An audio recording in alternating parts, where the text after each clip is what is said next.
नमस्कार, आप देख रहे हैं नेशन भारत और मैं हूं मनोज चतुर्वेदी। क्या भाजपा का शीर्ष नेतृत्व जो है वो नीतीश कुमार को किनारे लगाने की तैयारी कर चुका है? यदि साफ शब्दों में कहिए तो जी हाँ, नीतीश को किनारे लगाने की तैयारी जेपी नड्डा का जब पटना आगमन हुआ था उसी समय हो गया था। और इस बार ये तय कर लिया गया था कि जो कमल है वो कीचड़ के बजाय बंगले में उगाया जाएगा। चुनाव के नतीजों के बाद भले सरकार एनडीए की बनेगी, लेकिन मुख्यमंत्री का हो सकता है चेहरा बदल जाए। हम ये बातें आपको इसलिए बता रहे हैं कि आंकड़े जो कहते हैं उसके हिसाब से तय यही माना जा रहा है। लेकिन कोरोना काल चल रहा है, वोटरों का मिजाज है कि भाजपा अपने कितने वोटरों को बूथ तक पहुंचा पाती है।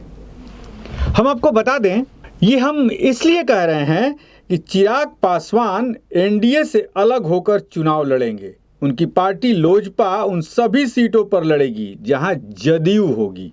सब कुछ वैसा ही हो रहा है जैसी उम्मीद जताई जा रही थी। चिराग पासवान ने नीतीश पर हमले से जो शुरुआत की थी, रविवार को उसकी पूर्णाहुति तो कर ही दी। लोजपा ने घोषणा कर दी कि वह हर सीट पर लड़ेगी जहां जदयू खड़ी होगी। भाजपा ने भी इस पूरे मामले में कोई प्रतिक्रिया नहीं देकर मुहर ही लगा दी। मतलब चुनावी बिसात पर खेलने के लिए एक और एनडीए को मूक सहमति दे दी। वैसे मनसा तो मोदी से कोई बैर नहीं, नीतीश तेरी खैर नहीं वाले पोस्टर से शनिवार को ही साफ हो चुका था।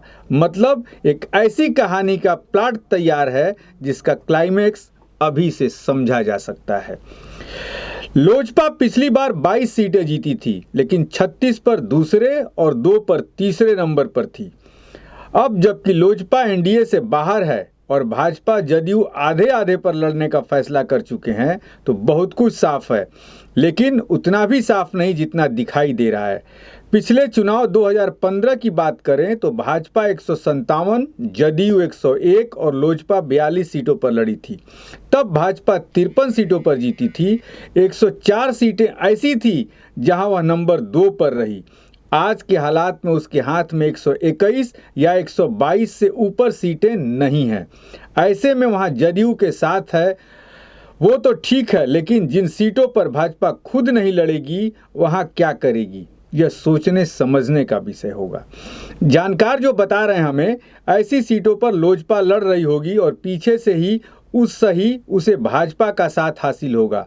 लोजपा पिछली बार जिन 42 सीटों पर लड़ी थी उनमें से वह जीती भले ही 2 सीटें हों, लेकिन 36 पर दूसरे व सिर्फ 2 पर तीसरे नंबर पर रही। अब हम आपको बता दें, ये जो आंकड़े बता रहे हैं, नुकसान एनडीए में जदयू का सबसे ज़्यादा होगा। जी हाँ, और जानकार भी ये बता रहे हैं कि सरकार एनडीए की बनेगी लगता है, लेकिन चेहरा बदल जाएगा। तो क्या यहां हाल फिर से महाराष्ट्र वाला होगा? अब मुख्यमंत्री का चेहरा कौन होगा? चिराग पासवान होंगे या भाजपा किसी को बाहर से लाएगी? ये भी देखने वाली बात होगी।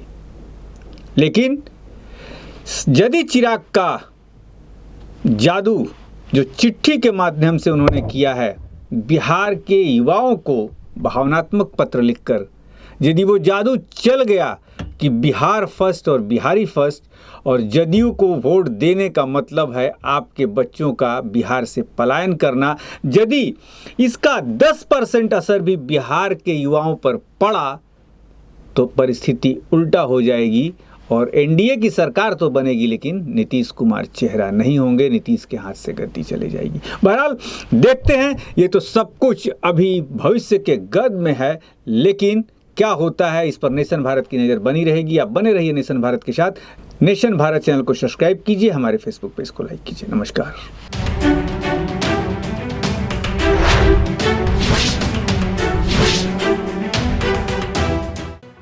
लेटेस्ट खबरों से जुड़े रहने के लिए हमारे चैनल नेशन भारत को सब्सक्राइब करें और बेल आइकन को दबाएं ताकि कोई खबर छूट न पाए।